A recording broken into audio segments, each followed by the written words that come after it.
জাতির উদ্দেশ্যে ভাষণে ডক্টর শফিক রহমান তরুণদের হাতে নতুন দেশ তুলে দিতে চাই। বাংলাদেশ জামাত ইসলামের আমির ডক্টর শফিক রহমান বলেছেন, আমরা তরুণদের হাত ধরতে চাই। এই তরুণরা প্রযুক্তি বোঝে এবং সামনে এগিয়ে নিয়ে যেতে জানে। তারাই পারবে নতুন বাংলাদেশ গড়তে। তাদের হাতে নতুন দেশ তুলে দিতে চাই। বাংলাদেশ টেলিভিশনে গতকাল জাতির উদ্দেশ্যে দেওয়া ভাষণে তিনি কথা বলেন। জামাতের আমির বলেন, জুলাইয়ের মতো কাঁধে কাঁধ মিলিয়ে দেশ গড়ার কাজে সঙ্গী হতে চাই। প্রচলিত ধারা বদলাতে চাই। দেশটা বিভেদ ও বিভাজনের রাজনীতি থেকে মুক্ত থাকুক।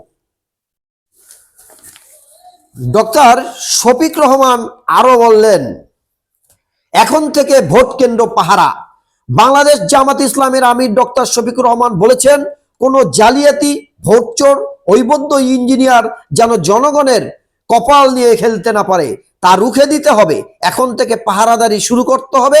বিজয়ের মালা গলায় পরিয়ে দিয়ে তারপর আপনারা ঘরে ফিরবেন।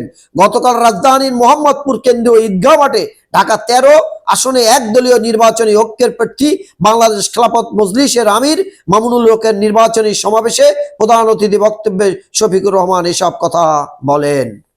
অপরিবর্তিত নীতি সুধার, ঢাকার বাইরে টান টান উত্তেজনা। বিএনপির বড় পরীক্ষা, বেশিরভাগ আসনে রাজশাহী প্রতিনিধি। কোনো দিকে হেফাজতের ভোট ব্যাংক চট্টগ্রাম প্রতিনিধি। শেষ মুহূর্তে প্রচার জমজমাট।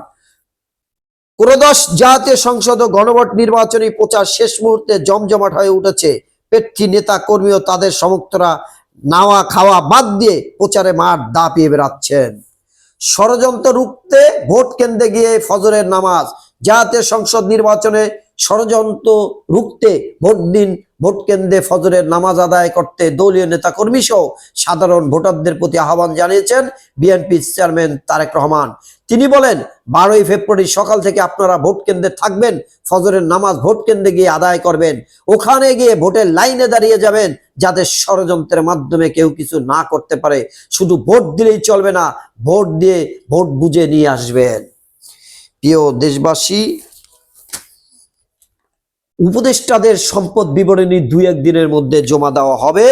জামাত ধর্মের নামে বিভ্রান্তি করছে বলেন মির্জা ফখরুল ইসলাম আলমগীর। প্রধান উপদেষ্টা অধ্যাপক ডক্টর মোহাম্মদ ইউনূস বলেছেন, গণভোটে হ্যাঁ জয়ী হলে দেশ পাল্টে যাবে এবং অপশাসন আর ফিরে আসবে না। সামনে যে নির্বাচন ও গণভোট অনুষ্ঠিত হতে যাচ্ছে তা দেশের রাজনৈতিক কাঠামোর এক অভূতপূর্ব পরিবর্তন নিয়ে আসবে। একদিন পরে ভোট যুদ্ধ, নির্বিঘ্নে নিরাপত্তার ছক। ঢাকায় 37 ঝুঁকিপূর্ণ কেন্দ্র, 25,000 পুলিশ সদস্য মোতায়েন। নির্বাচনের জন্য প্রস্তুতি স্থির। বিমান বাহিনীর ড্রোন থেকে হবে ভোটের মাঠের লাইভ। 2 ঘন্টা পর পর কাস্টিং ভোটের হার জানাবে ইসি। প্রিয় দেশবাসী, এই ছিল পত্রিকার শিরোনাম। প্রতিদিন সংবাদ শুনতে চ্যানেলটি সাবস্ক্রাইব করে রাখতে পারেন। আসসালামু আলাইকুম।